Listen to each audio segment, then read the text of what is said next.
They would arrest him, take him down to the jail. He'd have to pay a $25 fine, hand it in, he'd go back home. He got arrested like 7 times. On the 8th time, they arrested Herbie, took him down. He said, no, I'm sorry, no, will not pay this fine. I will stand my ground for the principle of chiropractic. Let's hear it for Herbie. This man went to prison, hard labor, not jail, hard labor prison back in the 50s. He went to prison for 6 months. He had a wife and a little boy at home. He left them at home to stand for the principle. He went to hard labor prison for 6 months so you could sit here and listen to me. You could go to your office and make adjustments and make a lot of money and buy new cars because of that man. Raise your hand if you go to prison for 6 months for the principle of chiropractic.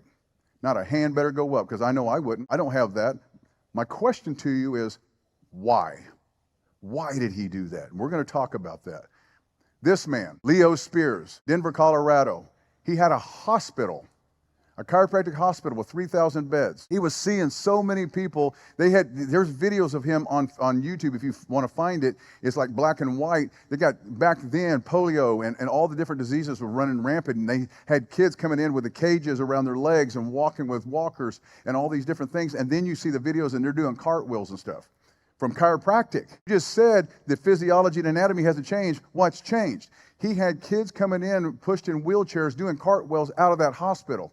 And finally, the medical profession finally got together, had enough money, and shut him down. But that is chiropractic. Listen, we can't know where we're going unless we know where we've come from. And this is what fires me up. I would sit at my desk in the morning and I would read my chiropractic history books and my green books, and I would study the giants that came before us.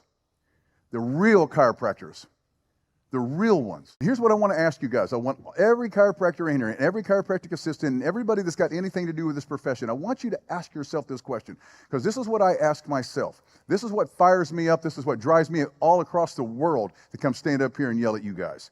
What did the first docs have that got us here? What did they have? They didn't have 130 years. They didn't have evidence-based. They didn't have research. Lona was talking about the 33 principles. You understand that the first 100 chiropractors, the Stevenson's textbooks didn't come out until 20 years, like 20-some years after the first adjustment. What did they have? They only had 2 things. They had a philosophy and they had a technique. That's all Dr. Ashworth had. She didn't have years of studies behind her. She didn't have Heidi Havoc. I love Heidi. Heidi's my sister. I love her.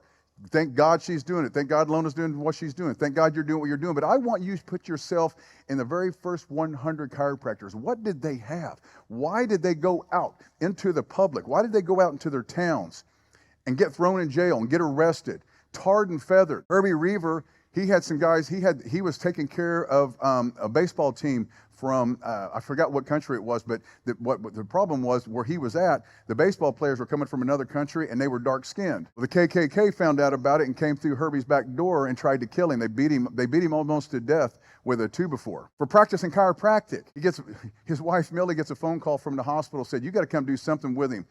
He's fighting us. He refuses to take a tetanus shot. That's my hero, right? They had philosophy. They had what Lona was talking about, above, down, inside out. Above, down, there's a universal intelligence that's expressing through all living tissue. And we call that, oh, for God's sake, Sam, I thought we were in a chiropractic office or seminar. We call that innate. Innate. And they had the adjustment. There was so much emphasis. Have you ever watched the old black and white videos of the Palmer School and watch them practice technique? Has anyone ever seen that? It is unbelievable. Hours and hours and hours of setup and speed, accuracy, precision on the chiropractic adjustment. It wasn't a manipulation. If you couldn't specifically adjust perfectly, you didn't graduate. In the U.S., I don't know about in schools over here, but in the United States, if you do adjust, they don't let you graduate. Right? They punish you for it. It's awful. It's awful.